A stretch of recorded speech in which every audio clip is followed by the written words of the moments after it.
When you look in the mirror, do you like what you see? Or are you haunted by the mirage that society has placed just outside of your reach? The mirage of the perfect person.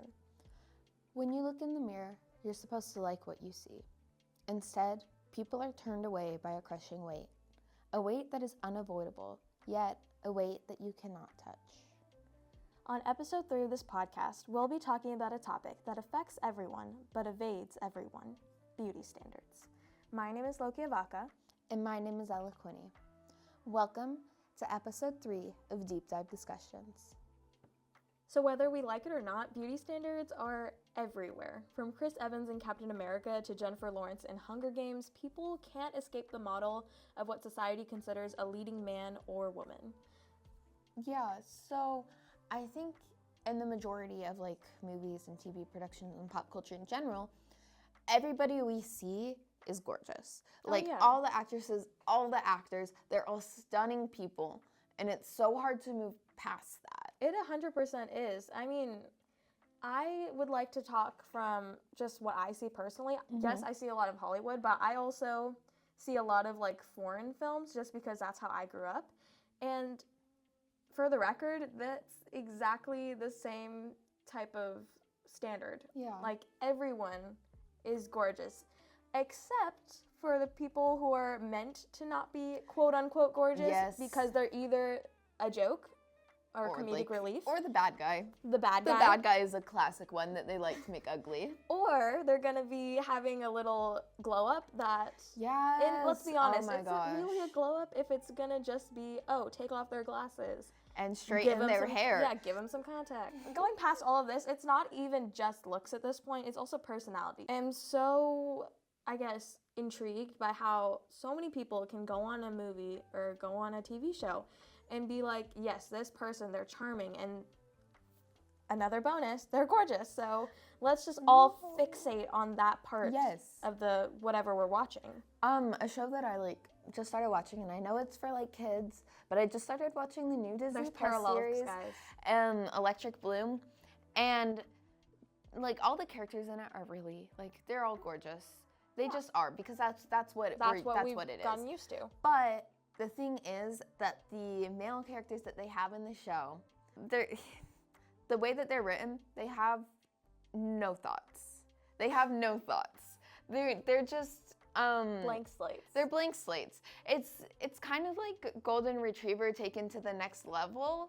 And I think that's also, just to preface this, I think that's also someone's I guess ideal is that, they're really bubbly and they're just a golden retriever energy. We hear all these stereotypes, not even stereotypes, just these boxes that we put our characters into, or we put really anyone into, and we say this is what the ideal is. And yes, the ideal may look different, which is a whole other issue, is that the ideal looks so different for so many different people. Yeah.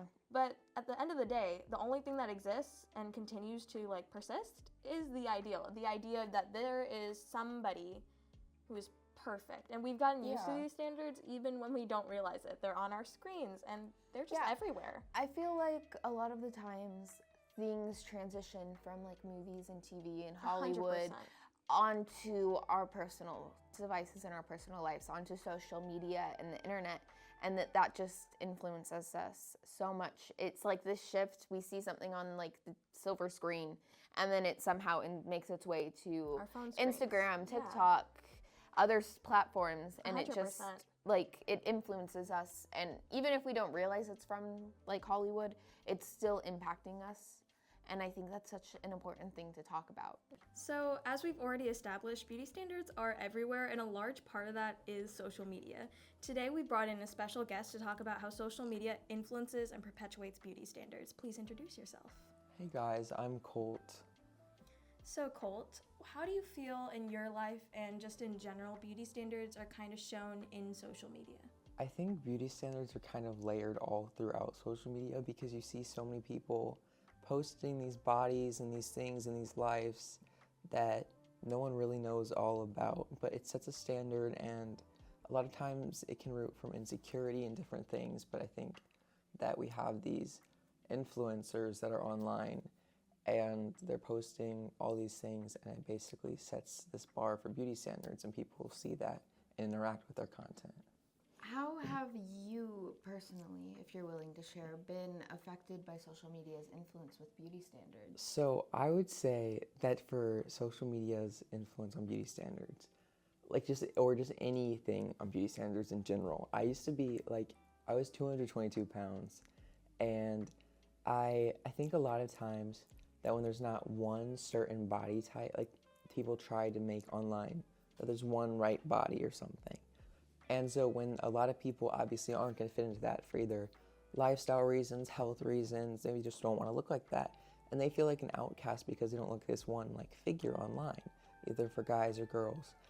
And I think that seeing so many of these edited things online, it becomes an insecurity really, really fast.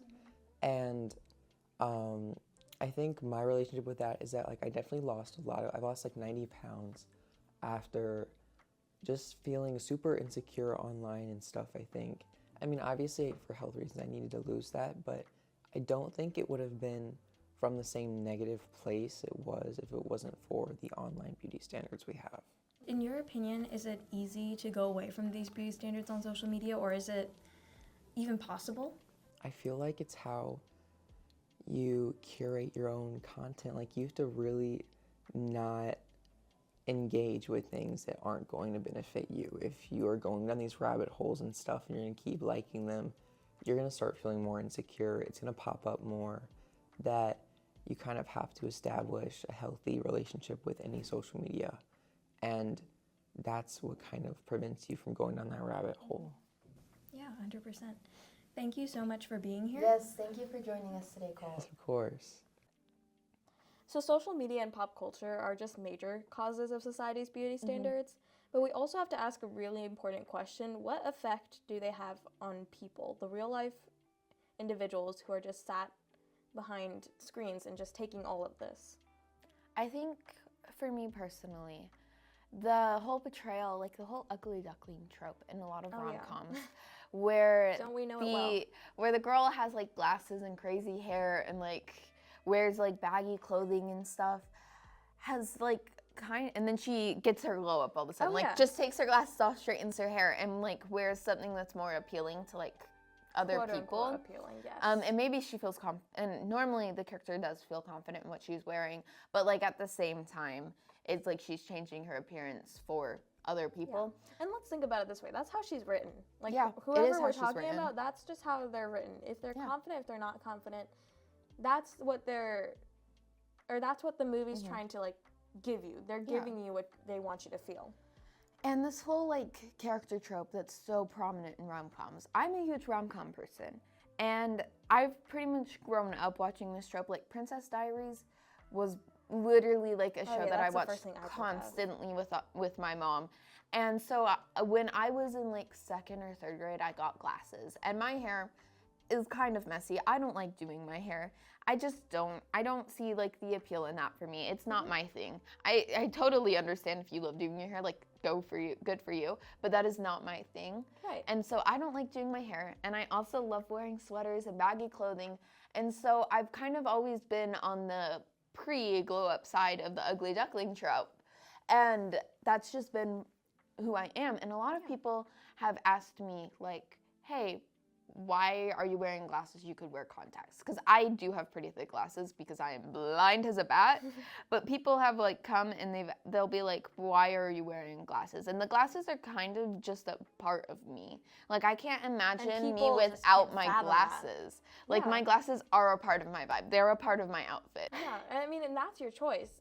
I think that people are so quick to give suggestions about what they think will help you and what they think is correct, but they never really know how an individual is dealing with themselves or how an individual is kind of working through stuff. I've had multiple acquaintances, especially from a cultural standpoint, they'll be you should do such and such and get thicker hair. You should do such and such and get a certain, I don't know, style or anything really. And what's even funnier is that I don't even think this is a cultural thing. I think this is a global thing. When someone tells us something and we feel not that we should agree, but that we're like being coerced into agreeing for the sake of like, societal normalities, we'll just like smile and nod and just like say, oh, they're like, I've said before, like, oh, they're crazy for like thinking all these things and like giving all this advice that no one really asked for. And I'll see it everywhere. I'll see other people subjective to it, or it'll be my life or other people's lives. But at the end of the day, if you keep hearing over and over and over again that you should be doing something and you should be doing it right this minute, how do you escape that? Like, it's just in the back of your head forever now. And like, I think that it's important to say this is not just something that one side of the coin goes through. It's like a whole, like, especially when you look problems. at like guys, because a lot of times in movies, every guy is buff. Oh, yeah. Like they're just strong. Again, they're another muscular. standard. They have like a good set of hair and like perfect teeth, and like they're like that quote unquote ideal man. And it's such a problem because that leads to guys wanting to try and achieve those looks. Yeah, 100%. Like, I can think of so many examples that even myself, I didn't realize that those were just perpetuating standards. Like, if you think of Brad Pitt in Fight Club, when I was hearing news about that, it wasn't about the story. It was about how do you get his body and how do you get it in a mere month? Just take our supplement, take our vitamin, whatever it is. If you Google Brad Pitt Fight Club, those are the first things that pull up. It's like how to get everywhere. how to look like him. And I've also seen ads of just, here's a hair supplement, and they'll have guys go on to those videos and just be like, yeah, I could not go in public. I could not hang out with my friends because of my male pattern balding or whatever it is. And I think that's so ridiculous, because why are we setting the standard that you have to look a certain way to be okay to leave your house? Yeah. And even if they're saying it in like more basic terms, that is the essence of what they're saying. And I think that's so incorrect, because we're all dealing in different ways, but we shouldn't have to deal with what's being shoved down our throats at this point. And that's just beauty standards with one supplement to the next, really. Yeah.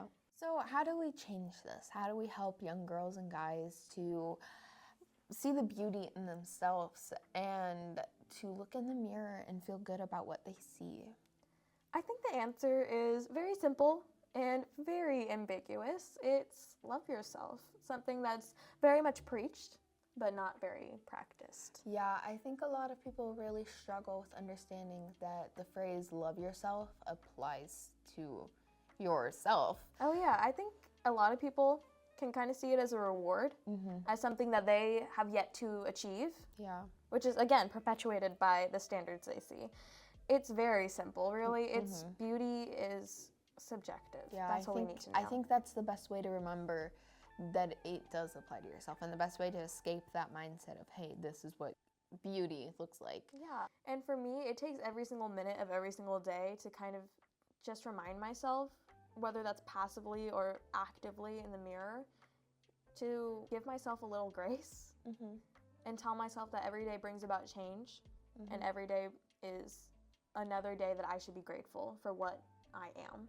Yeah, I think something that really helps with that mindset when we're not liking what we see in the mirror, when something feels off about our appearance, I think we have to actively change how we think.